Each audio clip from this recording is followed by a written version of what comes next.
साथियों, आज हम घनाभ के क्वेश्चन सॉल्व करने वाले हैं। ठीक है, पिछली क्लास में हमने उसके फॉर्मूले सीखे थे कि कैसे उसका आयतन, कैसे उसका क्षेत्रफल निकालते हैं। ठीक है, तो एक चीज़ उसमें छूट गई थी कि सिरों की संख्या। कभी कभी पूछ देता है कि घन में कितने सिरे होते हैं या घनाभ में कितने सिरे होते हैं। देखिए, ये आपके पास एक घनाभ है। ठीक है, उसने बोला है सिरों की संख्या। ठीक है, तो कितने सिर होंगे इसमें? घन या घनाभ, जैसे अगर मैं आपको बात करूँ, ये घन है। ठीक है, ये मैंने पिछली क्लास में आपको बताया था। तो सिरों की संख्या माने जो इसके कोने हैं, कितने कोने होंगे उनको सिर कहेंगे। 1 2 3 4, और 4 इधर की तरफ हो जाएंगे। ठीक है, 4 इधर की तरफ के कोने हो गए। ये वाले जो नुकीले भाग हैं इनको कहा जाता है सिर। ठीक है, वैसे ही इसमें भी होंगे, इसमें भी 8 होंगे। ठीक है, घन में भी 8 होंगे, घनाभ में भी 8 होंगे। ठीक है, अब वो बात कर रहा है किनारों की संख्या की, कितने किनारे होंगे। ठीक है, घन और घनाभ में आपको किनारे निकालने हैं, तो हम क्या करते हैं, ज़्यादा देखो किनारे, ये इसको कहते हैं किनारा। जो ये नुकीला हिस्सा दिख रहा है आपको, ये कोने वाला, एक किनारा ये हो गया, एक किनारा ये हो गया, 2 हो गए, 2 ये नीचे की तरफ हो गए, 4 हो गए। ठीक है, 2 ये हो गए, 6 हो गए, 2 ये हो गए, 8। ठीक है, ज़्यादातर हम 8 करते हैं, परंतु इसमें 8 नहीं, 12 किनारे हैं। ठीक है, कैसे? 2 ये हो गए, 2 इधर की तरफ हो गए नीचे, 4, 2 ये हो गए, 6, 2 ये हो गए, 8, जो आपने पहले गिन लिए थे 8। उसके अलावा देखो, एक किनारा ये हो गया 9, एक किनारा ये हो गया 10, एक किनारा ऐसे ये वाला 11, और एक किनारा ये 12। ठीक है, तो किनारों की संख्या कितनी हो गई? 12 हो गई। ठीक है, अब क्वेश्चन शुरू करते हैं। कोई टंकी है, उसकी लंबाई चौड़ाई और ऊंचाई क्या दी है? 7 मीटर, 6 मीटर और 5 मीटर। तो टंकी का आयतन निकालना है। ठीक है, तो जब भी किसी घनाभ का या घन का हमको आयतन निकालना होता है, तो जितना इसके अंदर पानी आता है वो उसका आयतन कहलाता है। तो पानी कितना आएगा? जितना इसकी लंबाई है, जितनी इसकी चौड़ाई है, जितनी इसकी ऊंचाई है। ठीक है, तो इंटू क्या हो जाएगा? L into B into H. ठीक है, तो इसमें क्या हो जाएगा? 7 छक्के 42 पंजे, तो इसको आप मल्टीप्लाई कर देंगे तो क्या हो जाएगा? ये आयतन निकालने के लिए हो जाएगा 7 6 और 5, ये लंबाई चौड़ाई और ऊंचाई दी गई है। ठीक है, तो 5 छके 30, 7 21, यानी 210 घन मीटर। क्योंकि घन मीटर इसलिए हुआ, घन मतलब 3। ठीक है, 3 तिहाई, 3 मतलब पावर, या मीटर क्यूब भी बोल सकते थे इसको। अगर घन नहीं लिखा होता यहाँ पे तो आप मीटर क्यूब भी बोल सकते थे। ठीक है, मीटर मीटर मीटर मल्टीप्लाई हुआ ना, मीटर मीटर मीटर। ठीक है, अब आपको दूसरा क्वेश्चन दिया है। एक कमरे की लंबाई, चौड़ाई तथा ऊंचाई क्रमशः 10 मीटर, 8 मीटर तथा 6 मीटर है। ठीक है, इस कमरे में रखी जा सकने वाले सबसे बड़े बांस की लंबाई क्या होगी? ठीक है, ये कोई जो कमरा है, कमरा मतलब घनाभ या घन कैसे भी हो सकता है कमरा। ठीक है, अगर जिसकी लंबाई चौड़ाई ऊंचाई बराबर होगी तो वो घन होगा, जिसकी लंबाई चौड़ाई ऊंचाई में डिफरेंस होगा, अलग अलग होगा, तो वो घनाभ होगा। ठीक है, तो वो बोल रहा है कि उसमें सबसे बड़े बांस की लंबाई क्या होगी। तो सबसे बड़ा बांस कौन सा होता है? देखो, जैसे आपके पास ये घन है, तो इसमें सबसे बड़ा बांस कहाँ आएगा? अगर इधर की तरफ रखते हैं हम, यहाँ से यहाँ तक, इससे बड़ा कोई बांस हो सकता है? हाँ, हो सकता है। कैसे? इस ऊपर वाले कोने से इसके अंदर की तरफ से कटते हुए इसमें एक विकर्ण डाल दें तो इस कोने तक, जैसे जिस रूम में आप बैठे होंगे, अगर आप उस रूम के अंदर बैठे होंगे तो उस रूम से, उस रूम में आप इस कोने से नीचे वाला कोना जो इधर की तरफ है, ये वाला, तो ये सबसे लंबा होगा। ठीक है, तो इसको विकर्ण कहते हैं। ठीक, तो विकर्ण की लंबाई आप निकाल देंगे। तो विकर्ण की लंबाई कैसे निकालते हैं? घनाभ के रूट लंबाई का स्क्वायर, चौड़ाई का स्क्वायर, ऊंचाई का स्क्वायर। ठीक है, तो इसने दिया है कितना? लंबाई 10 दी है, चौड़ाई 8 दी है, ऊंचाई 6 दी है। ठीक है, तो आप इसको कर दो स्क्वायर, ये हो जाएगा 100 64 36। ठीक है, अब इसको आप आगे सॉल्व करेंगे तो ये हो जाएगा रूट के अंदर 200, ठीक है। इन सबको जोड़ा आपने तो 200 को कैसे लिख सकते हो आप, 100 × 2 लिख सकते हो ना, 200 100 × 2, ठीक है। 100 से 10 बाहर आ जाएगा तो 10√2 आपका आंसर आ गया, ठीक है। सबसे बड़े बांस की लंबाई होगी 10√2 मीटर, ठीक है, क्योंकि मीटर में है तो इसलिए मीटर। अब आपको तीसरा क्वेश्चन दिया गया है, एक गोदाम की माप 8 मीटर, 6 मीटर, 3 मीटर है। यदि प्रत्येक बोरी 0.48 घन मीटर जगह घेरे तो कमरे में कितनी बोरियां रखी जा सकती हैं, ठीक है। तो इसमें उसने आपको कमरे का आयतन दिया हुआ है, ठीक है। तो कोई कमरा है आपके पास, ठीक, तो उसने कमरे का आयतन दिया हुआ है, ठीक है। यानी 8 मीटर, 6 मीटर और 3 मीटर का कोई कमरा है, ठीक है। तो कमरे का क्या निकाल देंगे आप, आयतन उसने ऑलरेडी दिया हुआ है। लंबाई चौड़ाई ऊंचाई उसने कमरे की दी है, ठीक। और 0.48 घन मीटर के क्या करता है, जगह घेरता है। तो यानी जो जगह घेरता है उसका भी आयतन दिया है, ठीक है। तो आप क्या कर देंगे, गोदाम का आयतन बटे बोरी का आयतन, ठीक है। तो बोरियों की संख्या निकल आएगी, ठीक है। तो आप भाग दे देंगे 0.48 से, ठीक। अब आप इसको आगे सॉल्व करेंगे, ठीक है। तो आगे सॉल्व करने के लिए क्या करेंगे आप, इसमें 8 × 6 × 3 अपॉन में 0.48 लिख देंगे। पॉइंट हटाने के लिए 100 से ऊपर मल्टीप्लाई कर देंगे, ठीक है। अब आप इसको काट दो, 3 से काट दो आप, तो 16 × 3 = 48, ठीक है। 3 से काटा, 3 कम 3, 3 16 की 48, ठीक है। अब 8 से काट दो, 8 कम 8 2 ना 16, ठीक है। अब 2 से काट दो, 2 कम 2, 2 3 6, तो 100 3 300, यानी 300 बोरियां रखी जा सकती हैं, ठीक है। अब चौथा क्वेश्चन है, एक आयताकार ठोस की लंबाई व चौड़ाई में 10% वृद्धि कर देने पर उसके आयतन में क्या परिवर्तन होगा, ठीक है। इस क्वेश्चन को मैंने बहुत ही बार आपको लाभ हानि में बताया है, प्रतिशत में बताया है, आयत में बताया है, वर्ग में बताया है, ठीक है। तो इस क्वेश्चन को कैसे करते थे, x + y + xy अपॉन 100, ठीक है। माने एक भुजा की लंबाई ये हो गई, चौड़ाई ये हो गई। तो हर बार वृद्धि हो रही है तो आप 10%, 10%, 10 गुणा गया 10% अपॉन 100, 2 0 से 2 0 कैंसिल, ये 21%, यानी आयतन में 21% की वृद्धि हो जाएगी, ठीक है। क्योंकि प्लस में आया है तो 21% की वृद्धि हो जाएगी। ये आपका आंसर आ गया, ठीक है।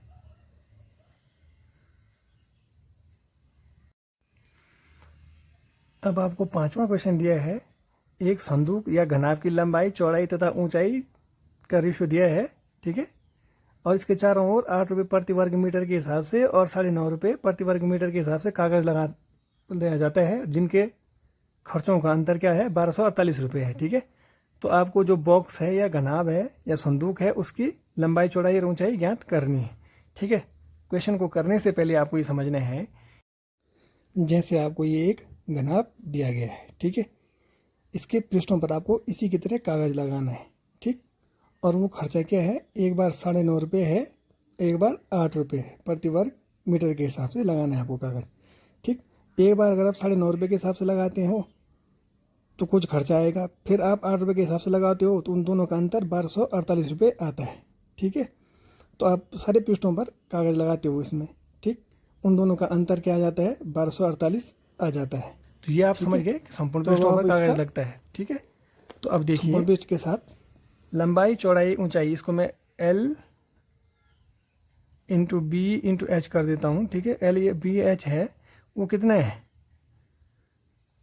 2:3:4, ठीक है। समझ में आया ये मैंने x क्यों लिखा, यानी कोई भी अनुपात का मतलब होता है उसके साथ कोई ऐसी वैल्यू गुणा में है जो छुपी हुई है। अनुपात का मतलब ये है, जैसे अगर आप x की जगह में आप 2 मानते हो, ठीक है, तो ये हो जाएगा 2 × 2 = 4, 2 × 3 = 6, 2 × 4 = 8, ठीक है। अनुपात मतलब सबसे छोटी फॉर्म होता है, ठीक है। अब इसको काटेंगे आप तो 2 दूनी 4, 2 3 6, 2 चौको 8 आया ना, 2:3:4। तो ये सबसे छोटी फॉर्म होता है जो अनुपात दिया होता है, ठीक है। तो यानी इसके साथ कुछ छुपा हुआ है जो इसके साथ मल्टीप्लाई है, ठीक है। तो ये इसकी लंबाई 2x हो गई, चौड़ाई 3x हो गई, ऊंचाई 4x हो गई, ठीक। तो हमको क्या करना है, पहले संदूक का संपूर्ण पृष्ठीय क्षेत्रफल निकाल देना है। संपूर्ण पृष्ठीय क्षेत्रफल उसको कैसे निकालेंगे, वो निकल जाएगा 2, देखो ये मैंने बताया था ना संपूर्ण पृष्ठीय क्षेत्रफल क्या होता है। देखो ये मैंने बताया था आपको, ये L हो गया, ठीक है। जैसे ये था संदूक कमरा है, इसकी लंबाई L है, चौड़ाई B है, तो L इंटू बी माने इस वाले हिस्से का क्षेत्रफल L इंटू बी होगा, ठीक है। यानी इसके पीछे की तरफ का L इंटू बी होगा, तो 2L इंटू बी, ठीक है। ऐसे करके होता है क्षेत्रफल। अगर आपने पिछली क्लास नहीं देखी है तो आप जो हमने घन वाला शुरू किया था उसमें मैंने आपको डिटेल से समझाया है, तो आप वहाँ जाके देख सकते हैं, ठीक है। तो 2L इंटू बी, तो यानी 2x into 3x plus 2LB BH क्या है, BH 3x into 4x plus HL 4x into 2x, ठीक है। ये 2LB plus BH plus HL इसका संपूर्ण पृष्ठीय क्षेत्रफल होता है। तो 2 ये हो गया, ये हो जाएगा 3 दूनी 6, 6x स्क्वायर, 3 चौको 12 x स्क्वायर, 4 दूनी 8 x स्क्वायर, ठीक है। तो ये हो जाएगा 12 6 18 और 8 26, 26 दूना 52, यानी 52 x स्क्वायर इसका संपूर्ण पृष्ठीय क्षेत्रफल निकल गया, ठीक है। जब संपूर्ण पृष्ठीय क्षेत्रफल आपको पता चल गया कि 52 x स्क्वायर है, ठीक है, तो संपूर्ण पृष्ठीय क्षेत्रफल में क्या होगा, देखो अब ऐसा समझो, इसके जो संपूर्ण पृष्ठ हैं उनका क्षेत्रफल 52 x स्क्वायर निकल आया, ठीक है। कुछ खर्चा, कुछ रुपये का खर्चा होता है, 9 रुपये 50 पैसे का कागज़ लगता है, कुछ रुपये का लगता है 8 रुपये प्रति वर्ग मीटर का, ठीक है। तो यानी 52x, जो 52x स्क्वायर है इसका संपूर्ण पृष्ठीय क्षेत्रफल मल्टीप्लाई बाय जितना उसमें खर्चा लगता है पर वर्ग मीटर के हिसाब से, ठीक है। तो उन दोनों का अंतर बोल रहा है, तो यानी 52x स्क्वायर, ठीक है, मल्टीप्लाई 9.50, माने जो महंगा वाला कागज़ लगता है उसका माइनस में हो जाएगा 52x स्क्वायर इंटू 8। समझ में आ रहा है, ये क्वेश्चन के अकॉर्डिंग दिया है उसने, इसका मतलब ये किसके बराबर दिया है, 1248 के बराबर दिया है, ठीक है। अब आगे इसको आप सॉल्व करेंगे तो ये हो जाएगा 52x स्क्वायर, आपने कॉमन लिया, 9.5 में से 8 गया तो कितना बचेगा, 1.5 बचेगा, इज इक्वल टू 1248। फिर इसको आगे सॉल्व करिए आप, तो हो जाएगा x square is equal to हो जाएगा 1248 बटे 52 गुणा गया 1.50, ठीक है, इज इक्वल टू 1248। इसके पॉइंट हटाने हैं तो उतने ज़ीरो उतने से मल्टीप्लाई हो जाएगा ऊपर, नीचे बचेगा 52 इंटू 150। अब काट दो आप इसको, 0 से 0 कट जाएगा, 2 से 2, 5 से काट दो, 5 दूना 10, 5 3 15, ठीक है। 3 से काट दो, 3 चौको 12, 3 एकम 3, 3 छक्के 18, ठीक है। फिर 2 से काट दो, 2 26 की 52, 2 दूनी 4, 0 2 8 16, फिर 2 से 2 13 की 26, 2 एकम 2, 0 2 चौको 8, 13 से काट दो, 13 8 104, यानी 8 दूनी 16, x square is equal to 16 आ गया आपको। और तो x इज इक्वल टू क्या आ जाएगा, 4। थोड़ा लेंथ इक्वेशन है थोड़ा ध्यान दीजिएगा आप। तो x इज इक्वल टू 4 आ गया, ठीक है। तो आपको क्या निकालना है, लंबाई चौड़ाई ऊंचाई। जब x इज इक्वल टू 4 आ गया तो 4 का मान यहाँ पे रख दो। तो 4 दूनी 8 ये हो जाएगा, 4 तियाँ 12 ये हो जाएगा, 4 चौको 16, यानी LBH कितना हो जाएगा, 8, 12 और 16, ठीक है। तो आई होप आपको ये समझ में आ गया होगा, ठीक है। कोई दीवार है जो उसको बनाने में ईंट लगती हैं, ठीक है। दीवार क्या है, 8 मीटर 6 मीटर इतने मीटर की है, मैंने लंबाई चौड़ाई ऊंचाई दी है उसने दीवार की, ठीक है। कितनी ईंटें लगेंगी, जबकि उसने एक ईंट की माप दी है, ठीक है। तो इससे पहले वाले क्वेश्चन से जो हमने चौथा क्वेश्चन था वो सेम था। जैसे कोई दीवार है, ठीक है, जैसे कोई दीवार है, उसने दीवार की लंबाई चौड़ाई और ऊंचाई दी है, यानी उसने दीवार का आयतन दिया हुआ है, ठीक है। यानी दीवार की लंबाई दी है, चौड़ाई दी है और ऊंचाई दी है उसने, ठीक है। ये सेंटीमीटर में है, ये बाकी 2 मीटर में है, ये भी थोड़ा ध्यान देना है आपको, ठीक है। तो इसमें ईंट लगानी है, ईंट की भी माप दी है। तो देखो एक ईंट ये लगी, ऐसे दूसरी ईंट लगी, फिर तीसरी ईंट लगी, तो कितनी ईंटें लगेंगी। ये पूरी दीवार जो है इसका आयतन अपॉन ईंट का आयतन, ठीक है। उसने ईंट का आयतन कितना दिया है, ईंट का आयतन दिया है अपॉन में 25 सेंटीमीटर गुणा गया 11.25 सेंटीमीटर गुणा गया 6 सेंटीमीटर, ठीक है। देखो ये 8 मीटर है, ये 6 मीटर है, परंतु बाकी तो क्या है, सेंटीमीटर में है। तो 8 मीटर यानी सेंटीमीटर में बदल दो, 800, ये हो जाएगा 600, ये 22.5 अपॉन में 25 गुणा गया 11.25 गुणा गया 6, ठीक है। तो अब आप इसको सॉल्व करेंगे तो सॉल्व करके आ जाएगा ये 6400 ईंटें लगेंगी, ठीक है।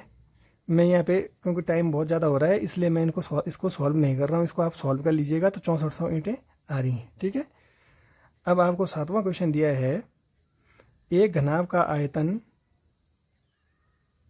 6400 घन सेंटीमीटर है तथा इसकी भुजाओं का अनुपात 1:2:4 है। सबसे बड़ी भुजा की लंबाई कितनी है, ठीक है।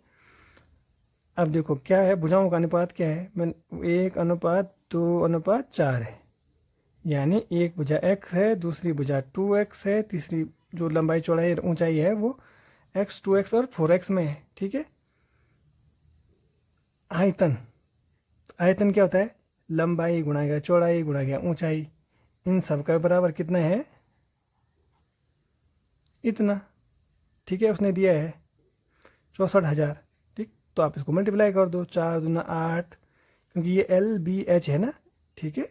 तो आयतन क्या होता है, L गुणा गया B गुणा गया H, ठीक है। तो ये हो जाएगा 4 दूना 8, 8x³ इज इक्वल टू 64,000। तो x³ इज इक्वल टू 8 से 8 8 64, इतना हो गया, ठीक है। तो x इज इक्वल टू 20 गुणा गया 20 गुणा गया 20, 20 20 की 400, 20 की 8000, ठीक है। तो x³ इज इक्वल टू 20 का क्यूब, मतलब 20 का क्यूब हुआ ना, 20 इंटू 20 इंटू 20, तो x इज इक्वल टू आ गया 20। जब x इज इक्वल टू आपको पता चल गया 20, तो बोलता है सबसे बड़ी भुजा की लंबाई, सबसे बड़ी भुजा की लंबाई क्या है, 4x, ये सबसे छोटी है, सबसे बड़ी 4x, तो 4 के साथ 20 से मल्टीप्लाई कर दो, तो 20 चौको 80, ठीक है। तो सबसे बड़ी भुजा 80 सेंटीमीटर की हो जाएगी, ठीक है। आई होप ये भी आपको समझ में आ गया होगा। अब आपको 8वां क्वेश्चन दिया है, 8 मीटर लंबे 7 मीटर चौड़े तथा 6 मीटर ऊंचे डिब्बे में 8 सेंटीमीटर लंबे 7 सेंटीमीटर चौड़े तथा 6 सेंटीमीटर ऊंचे अधिक से अधिक कितने डिब्बे रखे जा सकते हैं, ठीक है। ये क्वेश्चन भी सेम ऐसे ही क्वेश्चन है जैसे इससे पहले मैं आपको करा चुका हूँ, ठीक है। मैं थोड़ा समझा देता हूँ आपको। जैसे आपको एक बड़ा डिब्बा दिया गया है, ठीक है, और इस डिब्बे का आयतन अगर आप समझ लो क्या है, 16 मीटर स्क्वायर, ठीक। 16 मीटर स्क्वायर या सेंटीमीटर स्क्वायर कुछ भी समझ सकते हो आप इसको, ठीक। और ऐसे ही आपके पास एक छोटा बॉक्स है या डब्बा है जिसका आप आयतन समझ लो, आयतन माने लंबाई चौड़ाई और ऊंचाई जिसकी क्या है 4 आप मान लो, ठीक। अब ये कितनी जगह घेरेगा, ये छोटा वाला इस बड़े के अंदर कितनी जगह घेरेगा, इसके अंदर कितने डिब्बे आएंगे, जबकि उसका 16 है, इसका 4 है, ठीक है। तो आप 16/4 कर देंगे तो यानी 4 डिब्बे आ जाएंगे। कैसे करके, देखो 4 एरिया एक बार घेरेगा, 4 एक बार घेरेगा, फिर 4 एक बार घेरेगा, फिर 4 एक बार घेरेगा, ठीक है, क्योंकि वो 16 था कि 16 के बराबर ही है, ठीक है। तो जब आयतन आयतन मतलब जितनी जगह घेर रहा है, ठीक है। तो चलो अब सवाल में चलते हैं। कोई 8 मीटर लंबा, 7 मीटर चौड़ा तथा 6 मीटर ऊंचा डिब्बे में, बड़े डिब्बे में इतने क्या रखे जाते हैं, कितने डिब्बे रखे जा सकते हैं छोटे वाले। तो यानी जो 8 मीटर वाला है, 7 मीटर वाला है, ठीक है, 6 मीटर वाला डिब्बा है, ये जो बड़ा है उस वाले में 8 सेंटीमीटर वाला, 7 सेंटीमीटर वाला और 6 सेंटीमीटर वाले कितने डिब्बे रखे जा सकते हैं। माने ये होता है कि फॉर्मूला मैं आपको इसलिए नहीं बता रहा हूँ कि जो डिब्बों की संख्या होगी वो क्या होगी, डिब्बों की संख्या क्या होगी, जो बड़े का आयतन होगा, बड़े डिब्बे का आयतन होगा, ठीक है, उसमें भाग दे देंगे आप एक डिब्बे का आयतन, ठीक है। क्योंकि बड़े का आयतन माने जो बड़ा डिब्बा है, बड़ा बॉक्स है, ठीक है, जैसे ऐसा होता था, ये बड़ा बॉक्स है कोई आपके पास, इसका आयतन अपॉन एक छोटे डिब्बे का आयतन, तो पता चल जाएगा कि इसके अंदर छोटे कितने डिब्बे रखे जा सकते हैं। अब देखिए मीटर में है तो इसको सेंटीमीटर में बदल दो तो 800, इसको आपने सेंटीमीटर में बदला 700, मीटर को आपने सेंटीमीटर में बदला तो 600 अपॉन 8 × 7 × 6, ये सेंटीमीटर में ही है, ठीक है। तो अब आप इसको मल्टीप्लाई कर दो तो ये हो जाएगा 100 × 100 × 100, ये काट दिया ना आपने, 8 से काट दिया तो 8 ही कम 8 यानी 100, 7 ही कम 7 ये भी 100, 6 से 6 कम 6, तो 100 × 100 × 100, ठीक है।